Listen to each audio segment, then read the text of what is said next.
This is Quanzhou in southeastern China. And this is Jersey in the Channel Islands.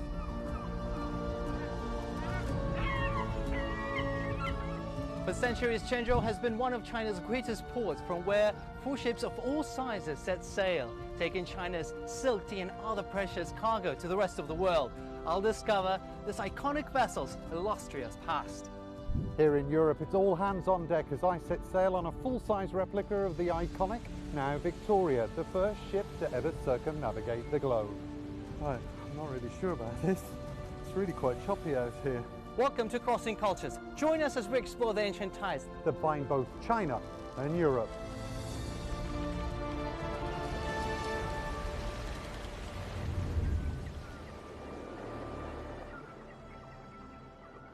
China has traded by sea for thousands of years. In ancient times, the maritime Silk Road was a vital link to the outside world.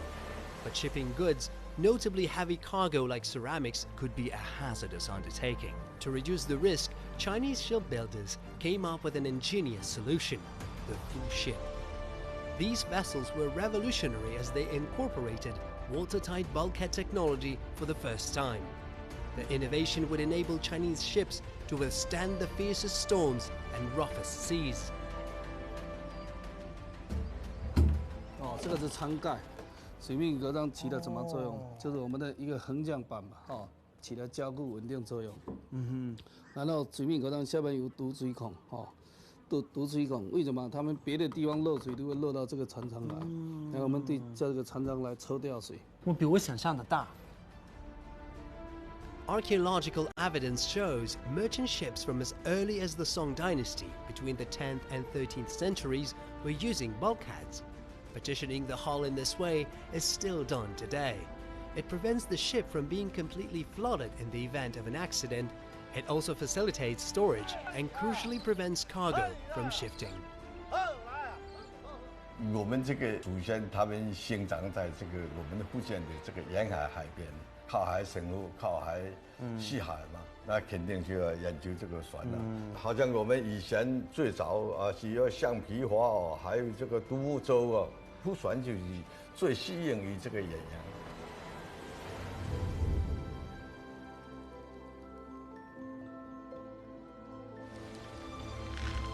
If the Fu ship took China to the world, the now Victoria quite literally went around it.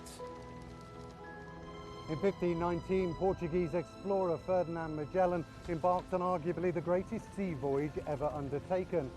Setting sail from Seville in a 5-ship flotilla, his mission on behalf of the Spanish crown was to find a western route to the Moluccas, or Spice Islands, in modern-day Indonesia. What lay ahead was a grueling 3-year journey marked by mutiny, murder, and ultimately his death.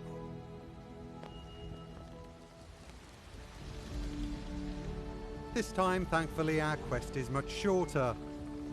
From Jersey, we're heading north along the Normandy coast to the port of Fécamp. Javier is my guide. Javier, the scale of the task facing Magellan and his crew is simply huge. How challenging is it to sail a ship like this? Well, it's so hard to maneuver even nowadays with an engine, and back then they depended solely on the wind that made it possible only when blowing from stern or close to it. The wind staff also is quite hard to move, especially in heavy seas, because you're pushing directly against the waves and currents, and they always had to go looking for the trade winds. By the time the Portuguese commander had crossed the Atlantic and entered the Pacific, he'd already brutally suppressed a mutiny. But it was just a taste of the horror that lay in store. Forging across the vast Pacific Ocean, starvation and scurvy set in. The expedition didn't make landfall for almost 100 days. It's hard to fathom what life was really like on this ship 5 centuries ago, but we do know it was one full of peril. How am I doing? You're doing fine. From what we know, conditions and life on board were pretty dreadful, a bit like that climb we've just done. How did the crew survive? Well, nearly all of them actually didn't. The main problem was the lack of fresh water and fresh fruit and vegetables. They underestimated the size of the Pacific Ocean, so they were not sufficiently equipped for the crossing. Also, some of them were trapped, captured, or killed by natives or the Portuguese. Eventually, the expedition reached the Philippines, but after claiming the new land for Spain, Magellan was killed in a battle with local tribes.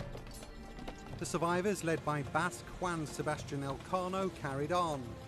They would sail the now Victoria alone across the Indian Ocean and around Africa's Cape of Good Hope back to Spain, having filled up on spices along the way.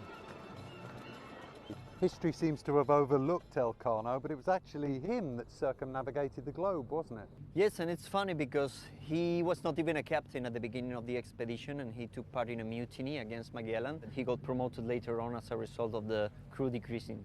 And how did the quest and this ship specifically change the world? They discovered the Pacific Ocean for the Western world. They brought new spices and goods and foods unknown. They established very important trading routes, and we first became aware of the actual size of the Earth. And I think it was quite a remarkable quest.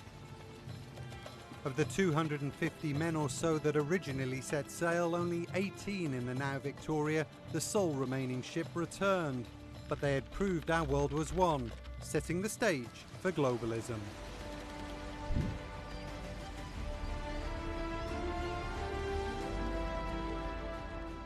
Once full ships dotted ports across China, the emergence of modern steel-hulled vessels would bring that glorious era to an end.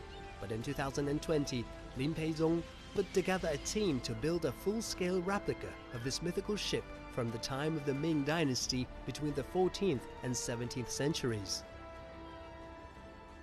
我曾做了9年的海员，用9年的时间传承水密格章技艺。对我们这些靠海出发的人来说，福船就像我们的家一样。我的梦想跟福船一起重走海丝路。 Today, full ships are best known due to the model replicas that are made of them.